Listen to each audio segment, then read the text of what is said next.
What up, fuckers? Welcome to Fish Rants episode 2. Hooray, confetti.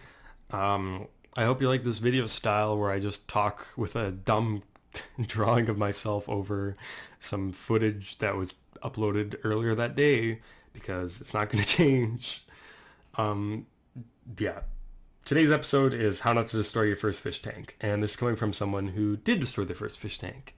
And by destroy, I mean get a bunch of fish and not know anything about them, have most of them die, then be sad, and then fix your problems later. You don't want to have those problems in the first place, okay? You just want to get a tank, get it ready, get your fish in, and be happy, okay? The point of a fish tank should be to look at it, to admire it, to be able to relax because it's a beautiful thing you've created, and the fish are happy and everyone's happy. It should not be something that you're stressed about because, oh no, one of my Cory catfish is swimming upside down, or oh no, my swordtail is kind of spinning weird. And I speak from experience because these are both problems I've had.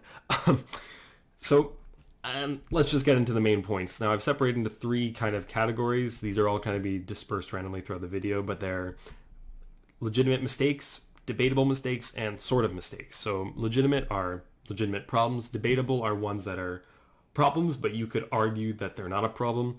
And sort of are things that, while are better, you could easily avoid, is kind of what I'm getting at. So let's just get right into this.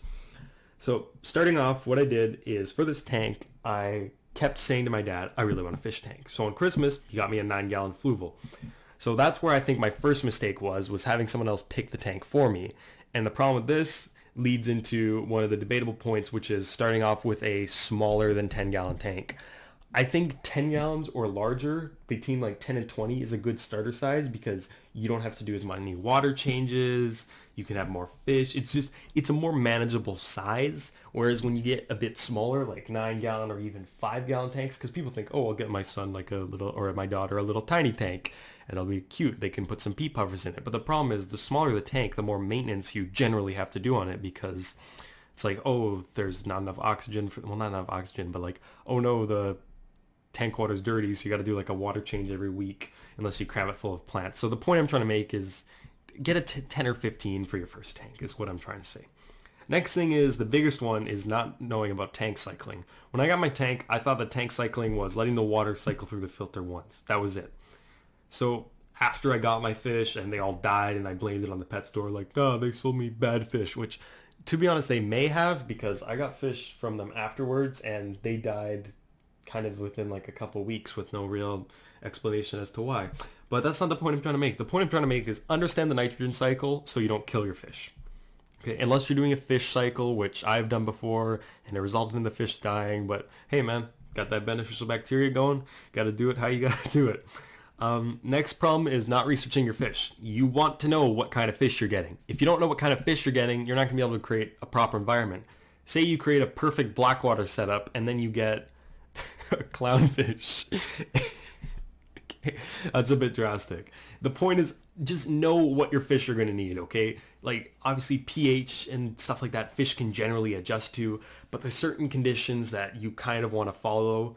Like, for example, Cory cats generally are better with finer gravel or sand. And that's another mistake I kind of made, is I had big chunks of gravel. Now, this isn't a huge mistake, but, it's something if you researched, you could, do something that didn't create that problem. Another example would be like getting Corys with sharp gravel, because that would just kill their barbels and you'd be kind of screwed. The next mistake, it's both tie into pet stores. Now the first one I'd say, while I do think the people who work at pet stores are qualified to answer the question sometimes, not all the time. I had a guy at a pet store, and I won't reveal the pet store because I'm probably going to end up working there at some point, that told me Corridoras like to be alone.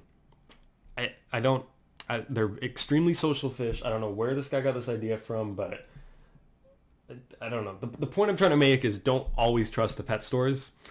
And in addition to this, I don't recommend getting fish from chain stores. Now, that being said, every fish I own is from a chain store, so I don't even know where I'm getting this info from, but my friend, whose tank is decently successful, got none of his from a chain store, and they're all doing quite well. So I'd shout at the place. It's Fish Addicts. It's a great store. It's where I got a bunch of my plants, albeit they did come with pond snails, but those did save my tank from an algae bloom, so I can't complain about that. The point I'm trying to make is I'd say if you have an LFS, that is, which stands for local fish store for those of you who don't know, if you have an LFS, I'm saying that right? LFS, local fish store. Yeah.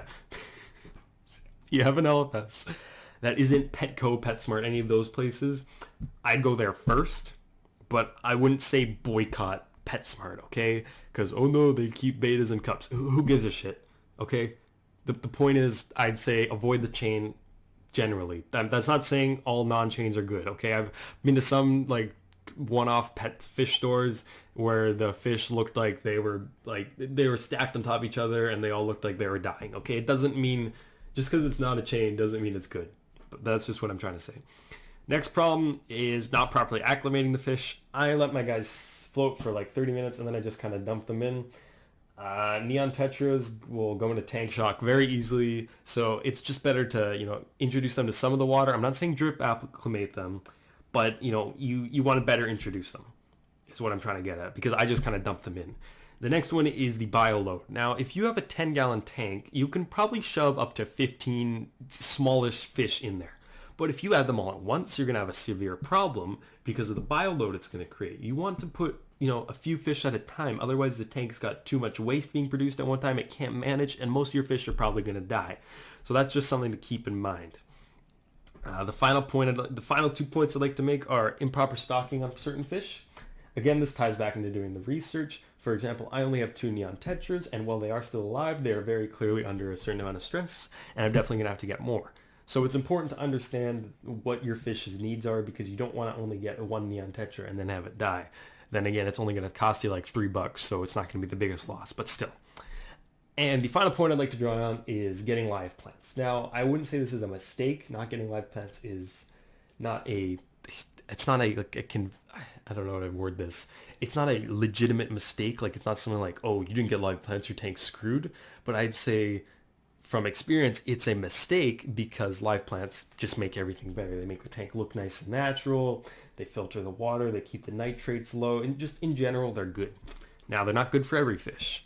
Some fish, like certain types of most goldfish and stuff like more like cichlids and stuff like that, bigger fish tend to just kind of destroy plants and eat them and all that kind of stuff. So for the most part, I'd say if you're getting small fish, you're going cories, you're going tetras, you're going live bears, all that kind of stuff. Plants are great, but just keep in mind they're not for every situation. That's all I've got for you guys today. I hope you enjoyed this fish rant. It was less of a fish rant and more of a fish discussion, but it's always important to understand what you're going into and get some information. If you missed last month's video, it's supposed to be last week's, but last month's video, it was on aquascapes. I explained why I do not like these over-the-top, high-maintenance aquascapes and why I personally think that naturalistic scapes are much better. And if you tune in next week, we should be looking at why I think planted tanks are the best and why there's a stigma that plants are difficult, which is completely untrue. And that should be next week's video or next month's video. And I'll just continue, throwing out some ideas. Some possible future videos might be a video on how you can stock way more fish than many people lead you to think. Problems with tank sizes, like people who say neon tetras need a 20-gallon long, which is actually something I heard someone say. The fact that you only need to cycle 1 tank. And, maybe something I'll do on like pet stores or like why snails are awesome and criticism on your tank, all that kind of stuff might be coming at some point. But for now, just enjoy this content. So I hope you guys enjoyed, and I will see you guys in the next video, whenever that may be. Thanks for watching. Check out my other videos, and I'll see you guys later.